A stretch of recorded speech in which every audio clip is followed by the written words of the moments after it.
Welcome back. So when I was thinking about what the subject of today's video was going to be, my first thought was I need to go back to our emergency preparedness plan, our airport plan, and do the last two steps. And the next to last step, penultimate, by the way, that's what that word means, next to last. Great word. The penultimate step is review. So, are we ready for review? Well, no, I'm not. And we'll talk about that when we come back.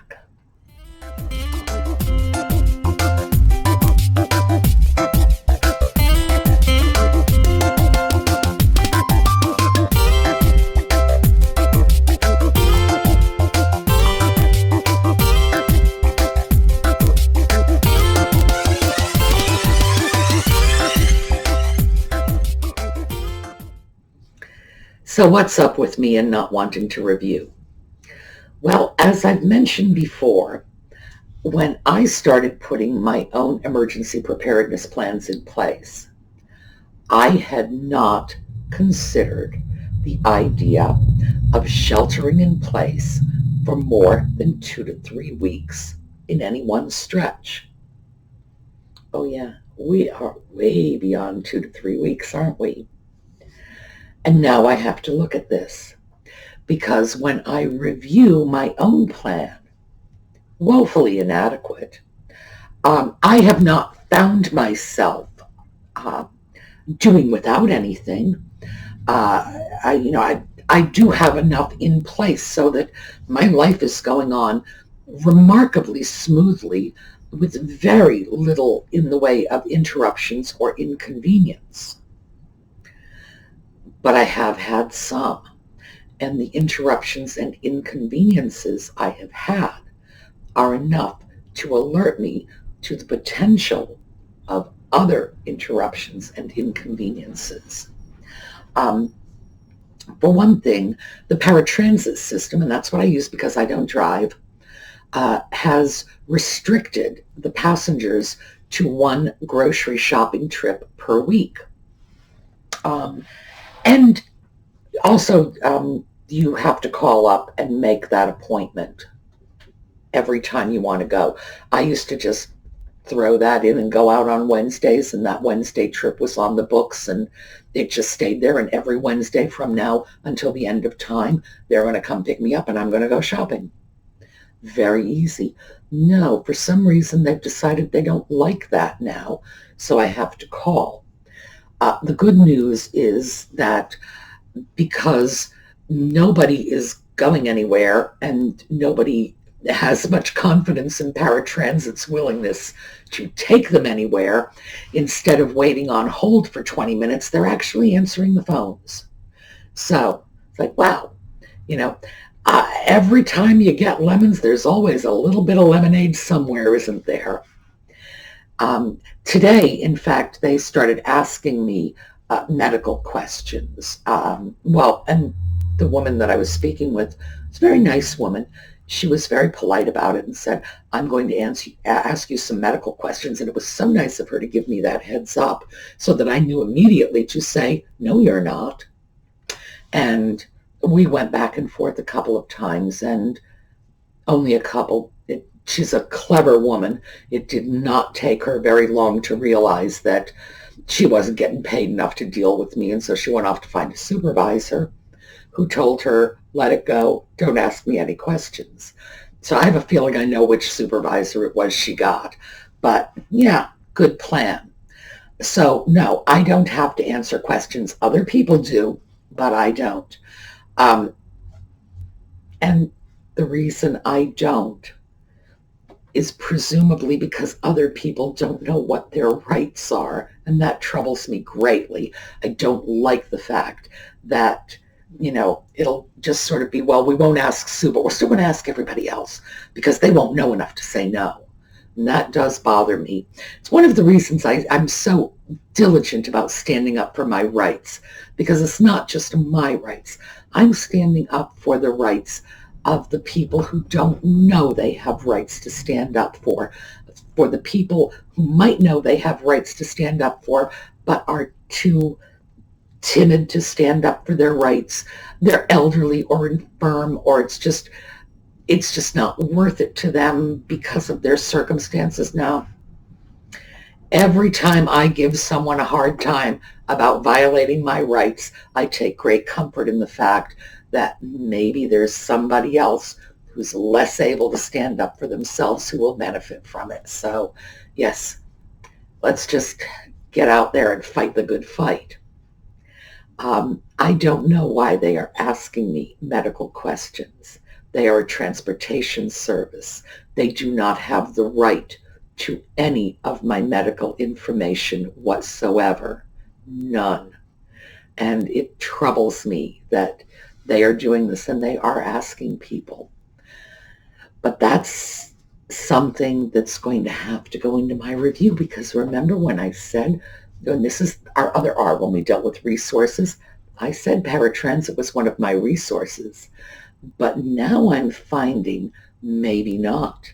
Maybe I'm going to need to take another look at what my resources really are, because Paratransit can obviously, one, restrict the number of places they will take me, perfectly arbitrary.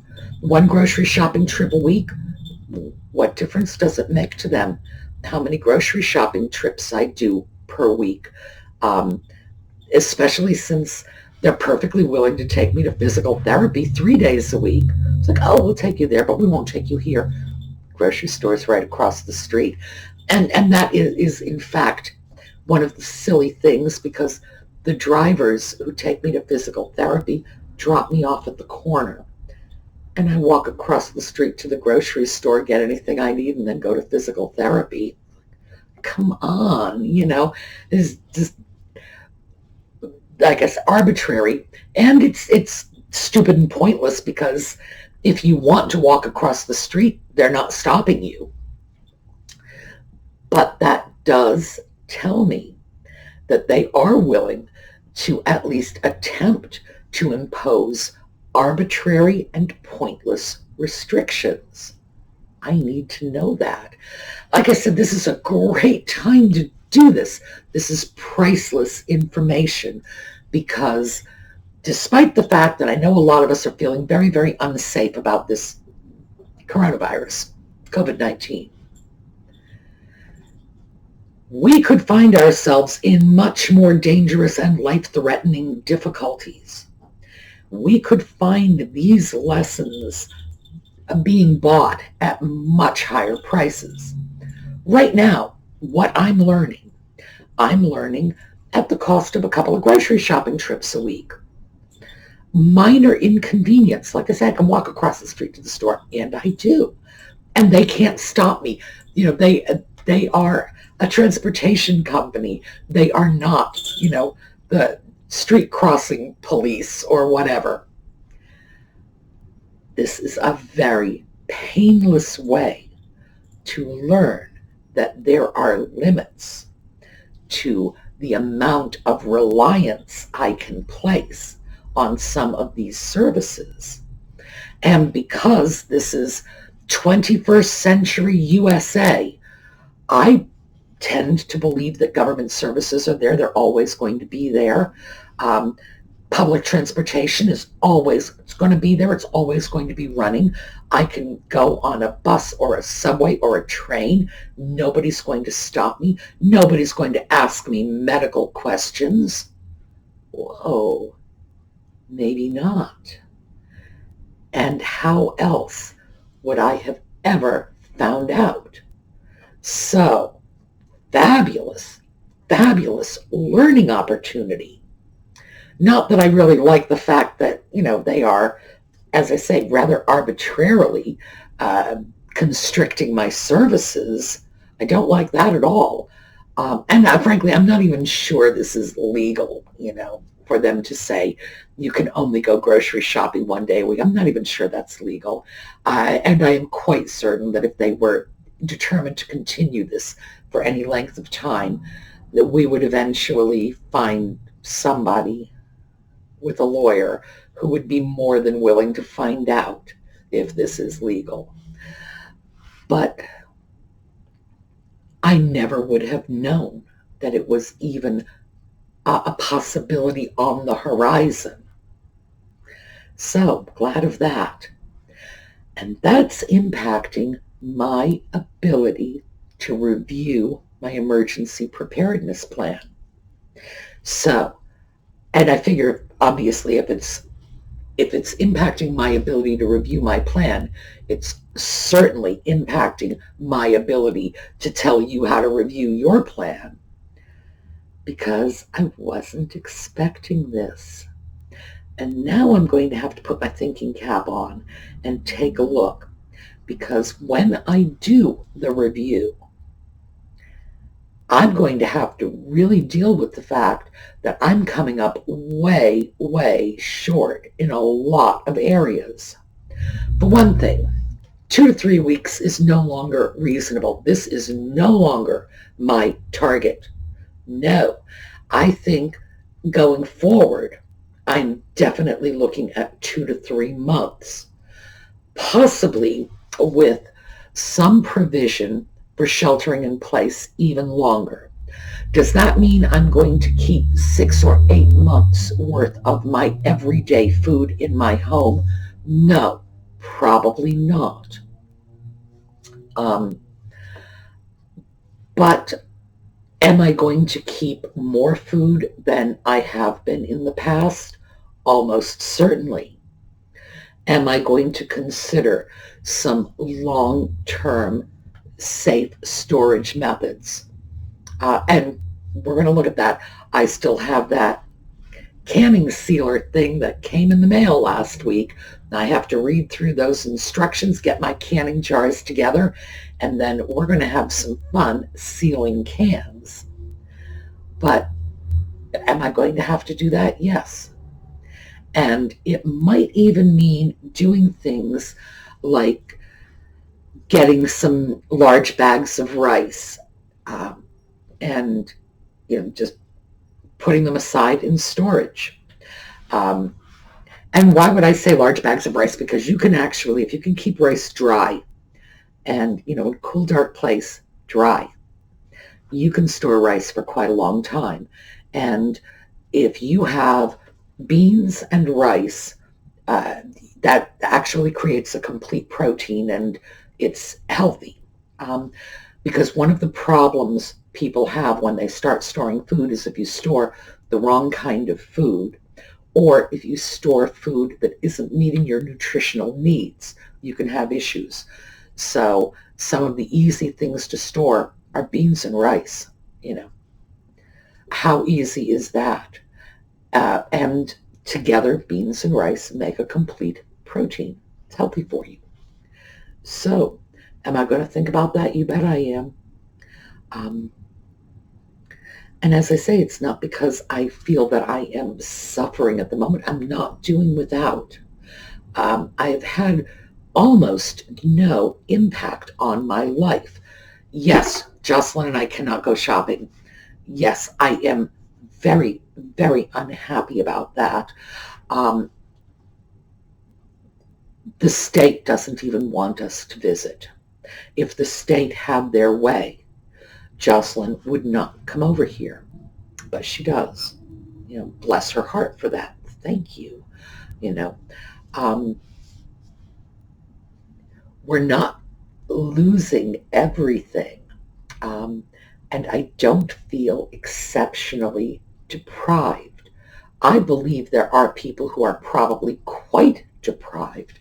I'm very concerned about working families whose breadwinners have lost their jobs in this mess. Food service workers in particular, all the restaurants are closed, and food service workers are among the lowest paid people in our country's workforce. These are people who generally live paycheck to paycheck. And I'm wondering where those paychecks are. I'm wondering how they're feeding their children. I'm getting very concerned about that. But that is not what I am dealing with. I'm dealing with a certain level of minor inconvenience. That's all. But still, when we start making our disaster preparedness plans, our goal is to eliminate as much inconvenience as we can. And what that means is better planning. And I have to look at this because someone had recently written into the comments and said they are preppers. And preppers is just, it's such a dirty word for so many people. And, you say prepper and they think, up in the woods, manifesto. Yes. I should probably tell you, one of my doctors is named Ted Kaczynski, just in case you were wondering. I've got another one named Dr. No. My doctors have the greatest names. They really do. Anyway, it's not necessarily writing a manifesto, going up to the woods and, waiting for the end of the world. It doesn't mean that you are a member of a religious cult or whatever. Just being prepared, being sensible.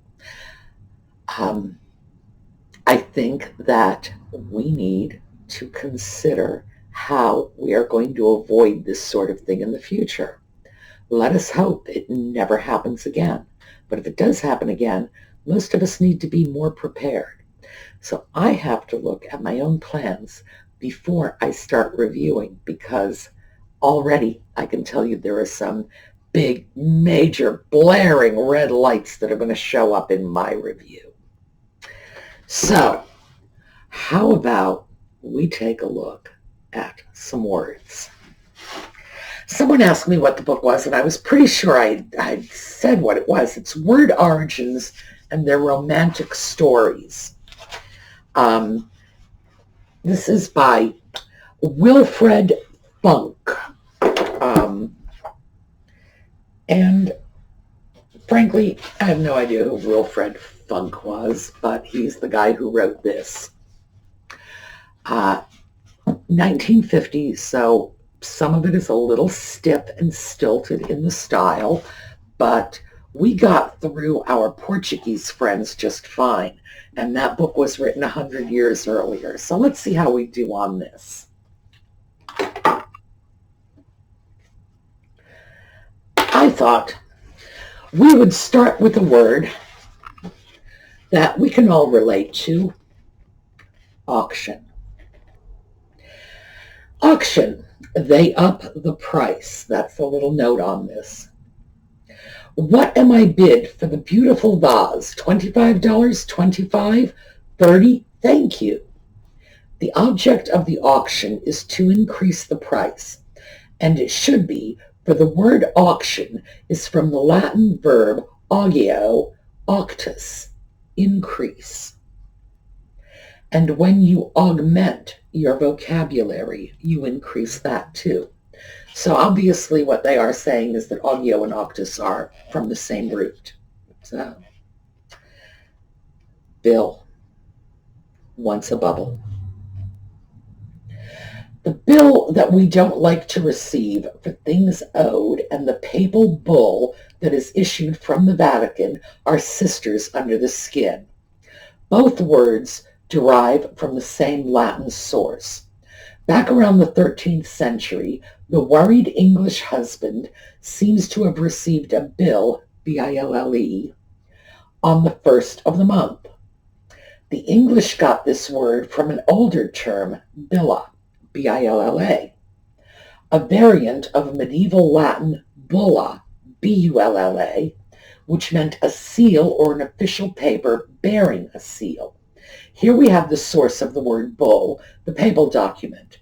The same word bulla was employed in classical Latin, but with the sense of bubble or knob. It was an easy jump from this knob to the little wax blob that made an official seal. Soon the word for the seal was applied to the paper it was stamped on. One step more, and it meant the figures on the paper that now show the price of that new dress. Very sexist, as you can see. The husband gets the bill and the price of that new dress, implying that all women are spendthrifts. All right, well, we've come a long way, baby. Boss means master. This Americanism is a reminder of the Dutch colonists who founded New York City. In those early days, a master workman who supervised apprentices was called baas, B-A-A-S, the Dutch word for master. Baas was turned into boss, which soon came in common use, although in 1838 the novelist J. Fenimore Cooper expressed himself as incensed that such a barbaric term as boss had come in to vulgarize our language. He also objected to belittle, to advocate, to oppose, to deputize, and wrote to Noah Webster for help to put down these cheap slang terms. Well, Benjamin Franklin had his list of words he didn't like either. And actually, I have a word that I don't like, cement. Now, not in terms of the verb as in to cement relations, but as in cement when we talk about the concrete mix that we make sidewalks from.